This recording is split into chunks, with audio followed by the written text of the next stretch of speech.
And welcome back to Weather and Ag in Focus, 107 in the afternoon on this frigid Thursday.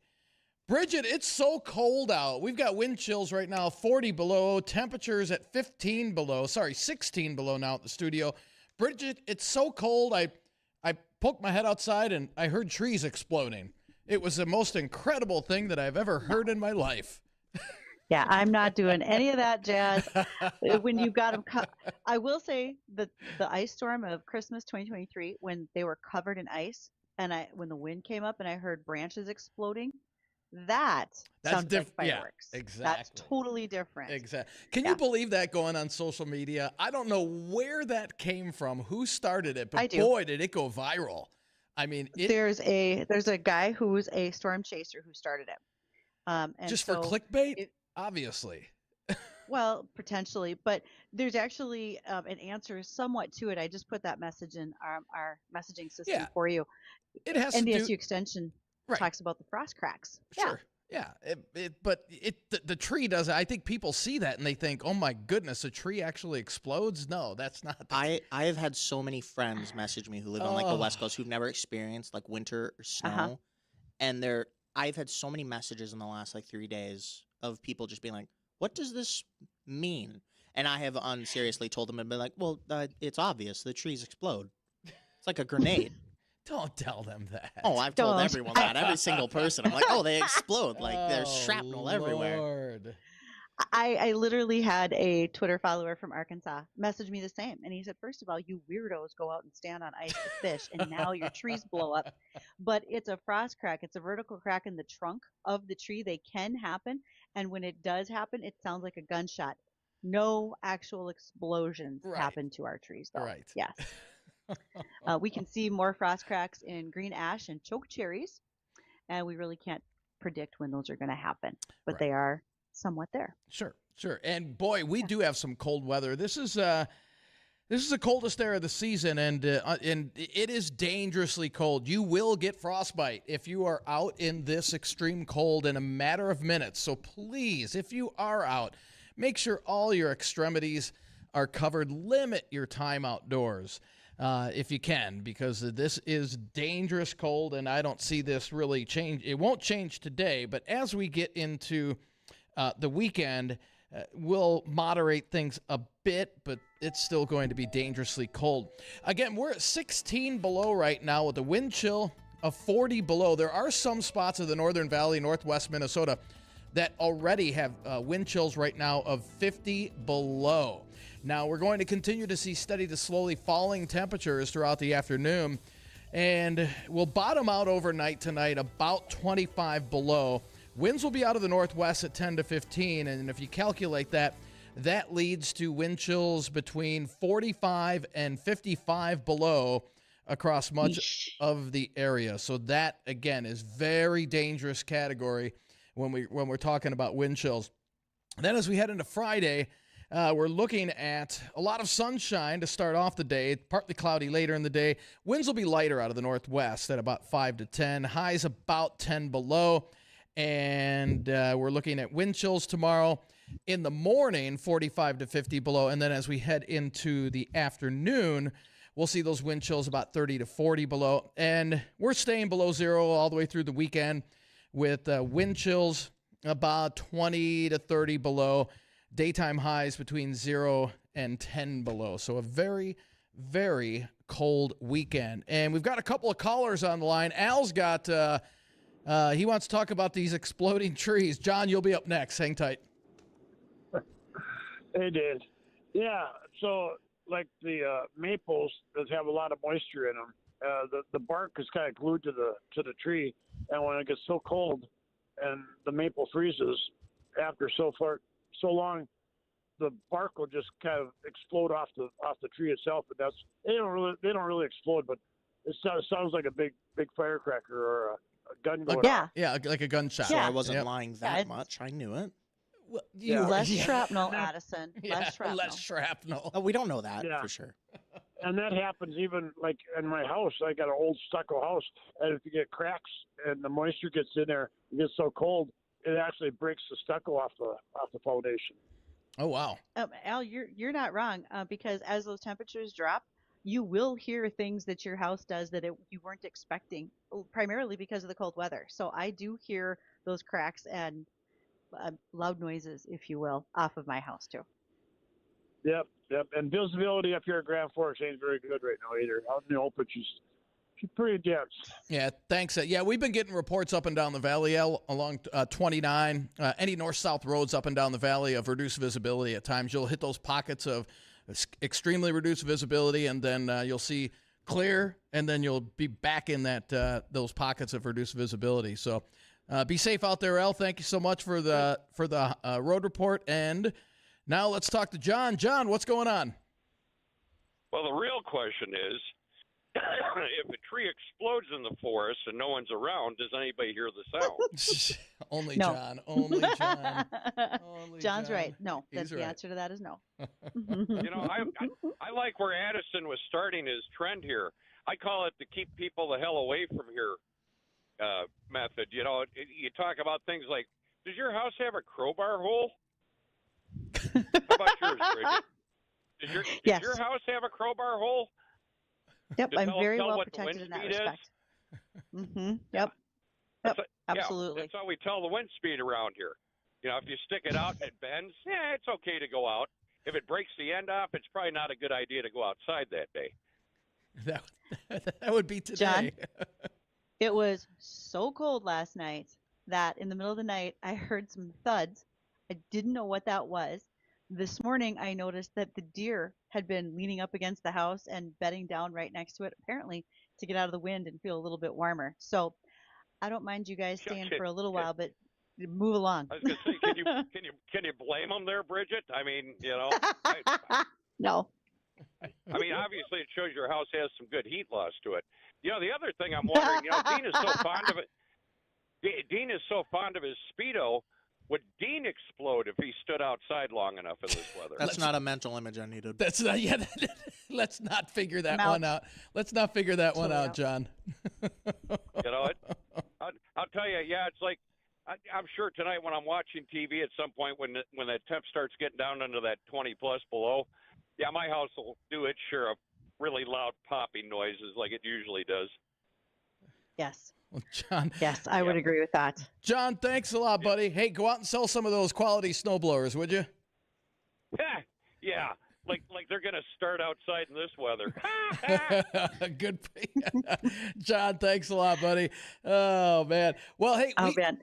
let's get one of our Vegas qualifiers here before we go to break, Bridgette. Today's qualifier is Joan. Joan, I hope I pronounced this last name right. Vogst, V-A-G-T-S, Votz. Joan Votz of Breckenridge. You have 11 minutes to call, 701-293-9000 to be one of our qualifiers for our Valentine's Day Vegas giveaway. So, Joan, good luck to you. And again, this weather that we provided here is brought to you by Progressive Ag Risk Management Specialists. And it's a cold forecast. And again, Bridgette, I know it's common sense to us, but if there's anybody that's not used to being up here, maybe they're visiting, winter weather survival kit, severely limit your time outdoors. This is very, very dangerous in regards to wind chills out there. It absolutely is. And we say a big thank you to John and Al for taking advantage of calling us here at the Coral Laundromat studio. And they used the JLA insurance phone line. That number is 701-293-9000. Happy to hear from more of you. Kevin already texted me and he said, I'd love to call you guys and rib you a little bit, but you're already busy. So we'll catch up to you two later. Nonetheless, for folks who listen, they can, again, go ahead and give us those road reports like Al did by using the JLA insurance phone line, 701-293-9000. I'm paying attention to messages in the Superior Grain Equipment powered inbox. Mine is ag@flagfamily.com. Dean's is weather@flagfamily.com. Send us those messages and questions. So, Kevin, you can send them on over if you'd like. Also, many are watching on our live stream today, brought to us by Lighthouse Commodities. That's going to be extremely helpful with our guests in the next segment because they're going to be showing us around the Career Innovation Center when we get a chance to visit with them. We're going to see what's actually happening in the schools that are preparing students for trades and so forth. In fact, it's ironic that John called in because he was, in fact, the listener who gave me the suggestion and contact information to connect with the folks at CIC and bring them on as a guest. So, again, thanks to Lighthouse Commodities, they're going to provide the live stream. So, if you miss it while you're listening, maybe later today you can go back and watch the video on YouTube, Facebook, and Acres TV and see what we've been talking about. It's going to be a busy, great day here. We're still waiting for our Vegas vacation qualifier. That is Joan Votz of Breckenridge. She's got a little bit of time left to call us. Hopefully she reaches in and talks to Addison at 701-293-9000. That qualifies her to go to Vegas to see the Wizard of Oz Valentine's Day weekend. And she has an opportunity to win round trip airfare for two, 3-night hotel stay, 2 tickets to Oz at the Sphere, as well as $500 in spending cash, compliments of all Sagar Meats, Kingpins, and Frontier Airlines. So I don't think we've had Joan call in yet. Come Man, on, I hope Joan. somebody knows her. Lets her know. That'd be great. Yeah, shoot her a text. Shoot her a text. Let her know. She doesn't want to miss this, so she can be at the qualifying night with Kingpins on Tuesday, February 3rd. Stay tuned. After we hear the livestock market update from the American Ag Network, we'll be joined by those guests who are going to give us a visual tour of what's happening for career innovation centers here in the region.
We've got to be pretty close to time running out for our Vegas qualifier today, and that's Joan Vats of Breckenridge, Vagts. Like Dean said, I hope we're pronouncing it correctly. So we're spelling it. Joan, if that's not you, you maybe have like a minute left to give us a call so you can qualify for Vegas. Don't break our streak, Joan. Come on, you can do it. We'll find out if Addison gets a call from Joan or not as we roll into a discussion with our guests today. We are joined by Denise Jones, Shanda Cool, and Ryan Pierce, and they're all with the, okay, make sure I get this right, Career Innovation Center, right? Did I get that all correct, you guys? All the letters spelled out?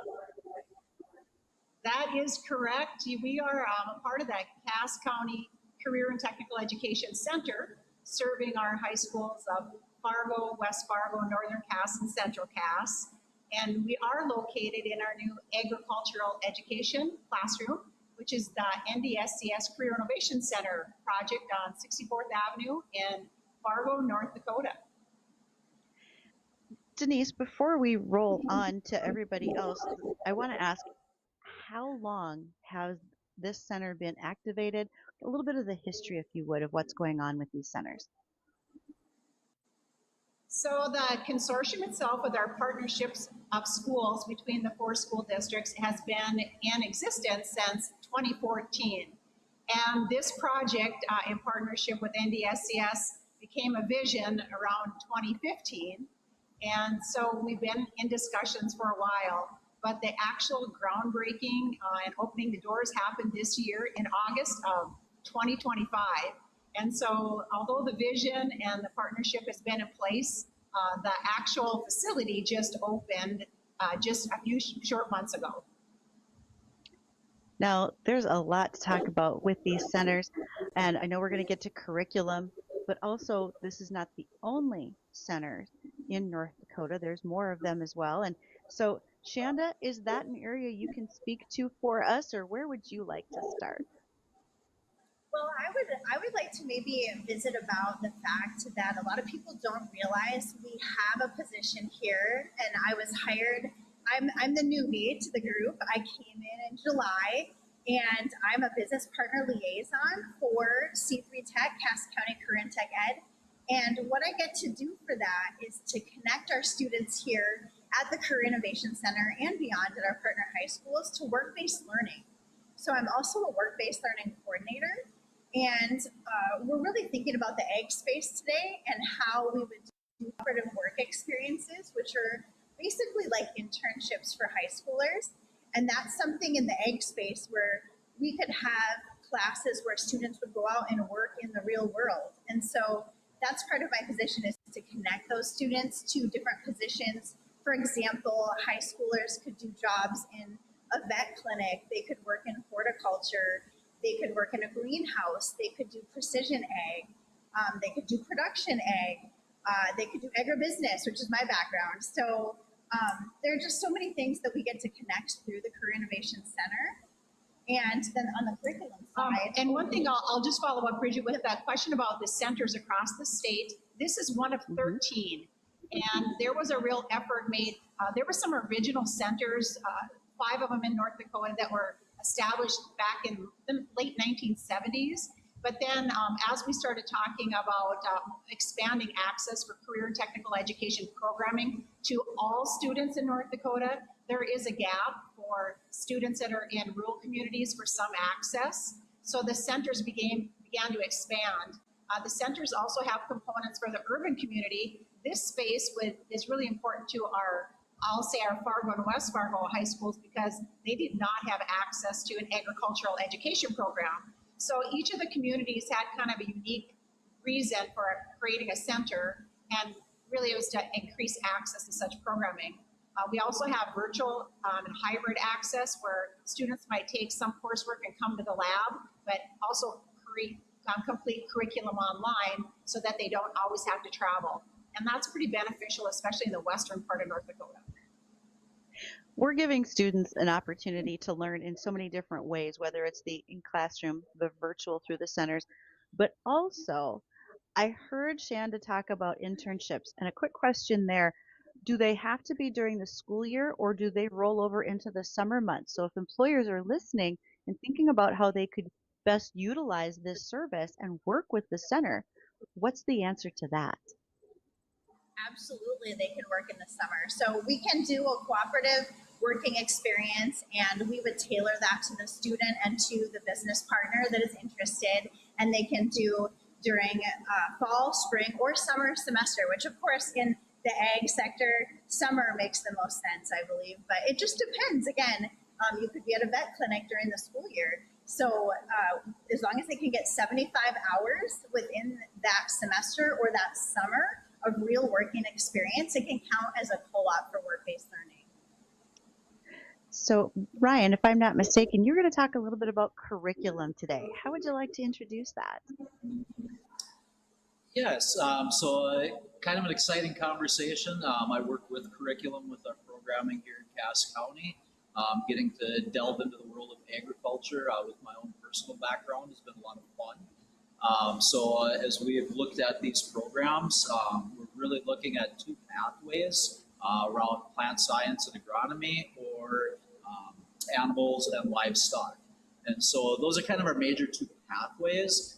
But within those pathways, we have courses that are designed to really look at the entire industry within that pathway.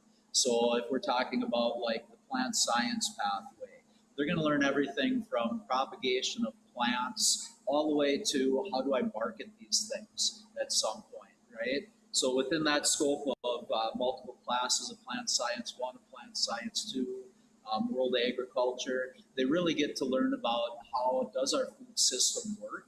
And we're also looking at within that, focusing a little bit on our kind of urban agriculture conversation that we continue to talk about in the metro area, where it's a farm to table.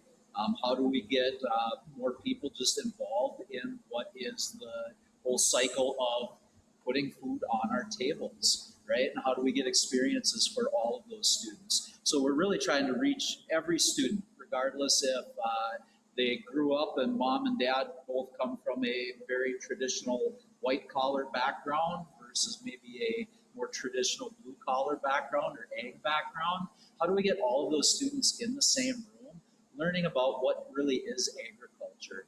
And so doing that through plant sciences as well as animal sciences. So we'll have curriculum working with small animals and livestock, as well as veterinary science. And all of these have the opportunity to also get into that side of production. What are the meats we're producing? What are the vegetables we're producing through our food science and production courses? I think what's really important for us to think about too is we have such great access in our community in the Red River Valley with our production side and also our post-secondary institutions, NDSCS, NDSU, their meats lab, and Grand Farm. And so taking the foundation of agriculture education to introduce students and then extending it to a work experience, but then the partnership between our businesses and our colleges, it's just like the trifecta of opportunities for the students in our region. So we're really excited to, because it's new, also make sure that we connect to our rural partners like Northern Cass, Central Cass, and Kindred, who have had these programs in the past, to learn from them, partner with them as we develop this program. Our students were most interested in these two pathways, but we also know, like Ryan indicated, that within the pathways could be the whole conversations of sales, careers, and the technology field and research. But these pathways will just really lend to how do we expose students to get started and then enhance through all these other partnerships. Totally looking forward to actually seeing all of this today because we have the opportunity to really take advantage of the live stream brought to us by Lighthouse Commodities. When we come back from our news break, we have the opportunity to tour the facility with Denise and Shanda and Ryan. And again, this is with the Career Innovation Centers. And we want to get a feel for what this really looks like and what it brings to students as we prepare them for the workforce, immersing them in curriculum, whether it's in-house, virtually, and bringing them internship opportunities with you employers who are out there listening today. So if you're not on the live stream, get there quick or watch it a little bit later, and we will return to take that tour next.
Today we get a visual tour, and they're going to do a great job of describing it by audio as well to those of you who are listening to us here at Weather and Egg in Focus from the Coral Laundromat Studio.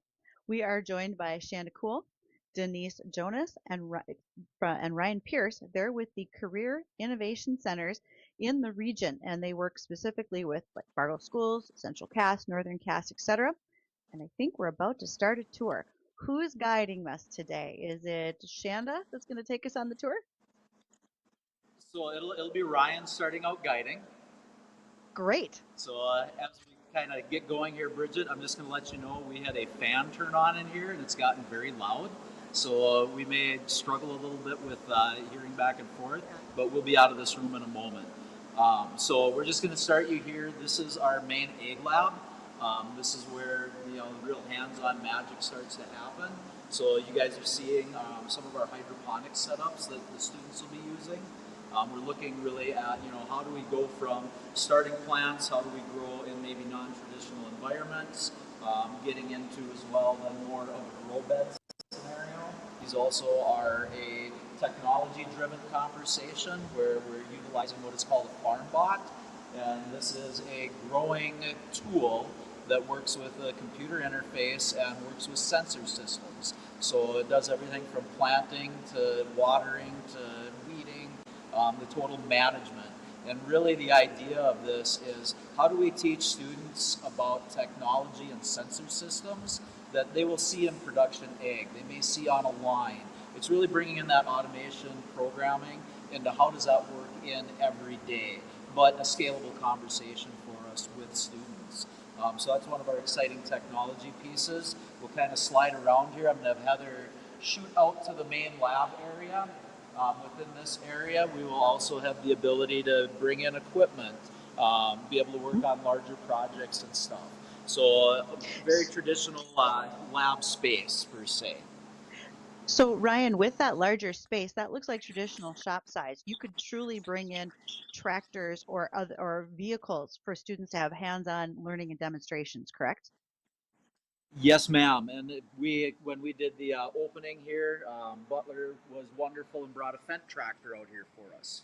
So we do have space for larger equipment in here. So entering in this, we talked a little bit about the opportunity to have some hands-on project-based learning in the classroom, hybrid, and we're really grateful for some of the technology in partnering with our NDSU environment, our NDSCS environment, to be able to have technology that connects to their system, which will allow us to not only show classes and demonstrate through the cameras, but also be able to connect to our other schools via Teams if we need to. So just some flexibility with that instructional space. That's hugely helpful because you have the opportunity for students to get so much out of one learning area. Really like to see that. So we also have some other technology in this space. Over to my left here are our Mars farms, and these are controlled growing environments. So again, a little different space for us to utilize that we can get into the base propagation where we can control. As you guys were talking earlier today about the wonderful temperatures and the high humidity we're dealing with right now, this gives us an opportunity to do growing within a building regardless what time of year. It also gives us the ability to get into the world of really research with ag. So we can do a lot of different simulation with different types of environments, whether that be humidity, temperatures, lighting, things like that. And then we also tie in with our heavy equipment operations program. These are some simulators that students will be utilizing as they learn how to operate a mini excavator, a skid loader, a wheel loader, or a bulldozer. And again, we have students that may or may not have a more traditional ag background or have had an opportunity to run equipment. This would give them the opportunity, if they have never been in that world, to learn how do we operate equipment to translate out into maybe a job in our local area. I tell you what, I'm ready to come in and run those demonstrators. That looks awesome. Let me know when you need me. They're fun. Yep, we're playing with them to be fair. We have some new students testing it out this week in our pilot program, and they're pretty excited. And our goal is to have more as we grow into this space in the next 6 months for next year. What's exciting also in our new space is the meats process. And we talked about farm to table and the idea of entrepreneurship, sustainability, and just in an environment where there's a lot of hunting and just processing going on. We have this new space, and we're going to walk this way and share more about this space. Hi, everybody. Welcome to our future meat lab, where we'll be working on part of that farm-to-table landscape. I was really excited about this part of our curriculum and our project because I'm a chef by trade. I worked in agricultural lending and crop insurance for several years, and then I went straight from there to chef school, and I had a restaurant that was in the farm-to-table landscape for 6 years. So what's exciting about this is a new and innovative way for students to experience meat processing, to gain the confidence to learn a new trade. And this can be, of course, hunters who have done a lot of this, and we know that a lot of our farmers are hunters, but there may be some urban students that have never even seen this process. And so we really want them to come into this space and learn together so they can collaborate. I would love to show you the rest of our production lab here. And if you come around, these spaces are connected. And this is also a beautiful space where we can hopefully teach students to grow the food and then go from growing to producing and preserving. And so like some of those traditional egg practices like canning and preserving, and then going to more innovative practices like how do you do that in an Instapot, and having some instructors that can teach us. And the one thing, I guess, Bridgette, that I would like to have our viewers think about, and for our listeners, just a call to action. If you like what you see and you want to help us build out these spaces further with some equipment that we definitely need to get started, please reach out. Find us on our website, Cass County Career and Technical Education. Reach out to me or Denise Jones. Or Ryan Pierce. And you can learn more about the Cass County Career and Technical Education Center programming at the CIC. So what you're saying is, if we have folks that are listening that are saying, I want to upgrade equipment, but maybe the stuff that I have could go to the CIC and be put to good use for student involvement, you'd be willing to talk to them, correct? Yes, we're definitely partnering with the NDSCS Alumni Foundation to organize those types of partnership donations so that we can do it in an organized way, and then be thoughtful on how we track that. And in some cases it might be a donation that is kept. In some cases it might be something that's lended. So how do we get that and make sure that we do that in a way that's organized and is respectful to our partners? So we've been working with Matthew Holloway and Denise Lehman at the NDSCS Alumni Foundation to do our partnership donations.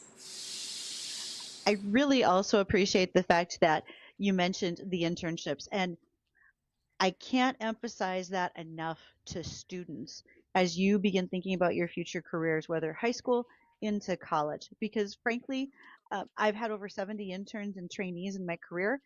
Every one of them made an impression on me, and their internships is what got them to working in the first place, right? Getting those experiences. So what you are doing to enable high school students to have that experience, I think, is tremendous. And if employers are listening, how do they get more information? Where can they find all of you with any questions that they have? So I think a couple things. First of all, want to thank you, Bridgette, for hosting us today on the air to share our story and spread the word about what we're trying to accomplish. And then if people want to reach out to us, our Cass County Career Technical Education website would be the best link for the three folks here in the room. And that is at casscte.com, and our emails are available on that website. We also have a phone number that would be the NDSCS phone number site on 19th Avenue that can be shared out, and that would also be a connection to our locations here.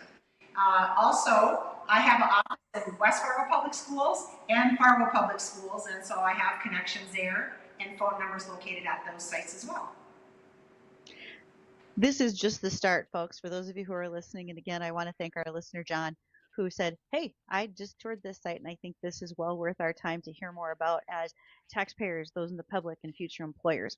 And so we are going to be rejoining the CIC group on February 19th. That'll be the next chance that we have to tour another facility, and that will be with Central Cass High School. So we're very excited to have you guys joining us. Thank you for spending the time today. Thank you, Yes, Bridgette. thank you. All right, and when we come back, we're going to have a quick recap. We have time coming back, right, Addison? All right, I know we ran a little long here on this segment, but when we come back, we'll have a recap of the weather. There has been a change in the forecast. We'll have the details coming up after the break.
Welcome back to Weather and Ag in Focus, and it is a cold one out there, dangerously cold, with wind chills currently across the area. Let me double check this here.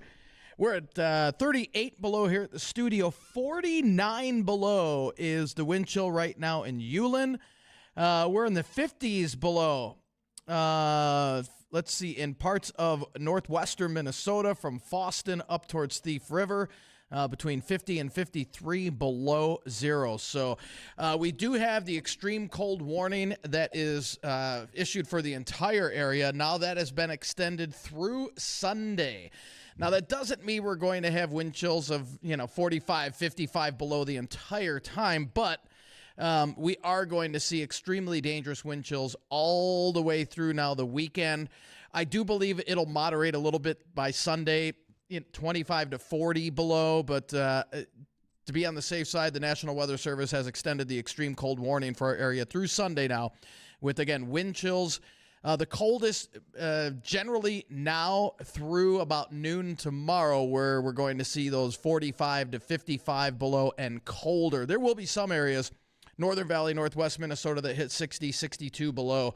And again, you will get frostbite in a matter of just a few minutes if you have exposed skin out there. So please, please limit your time outdoors. Winter weather survival kit packed in your vehicle.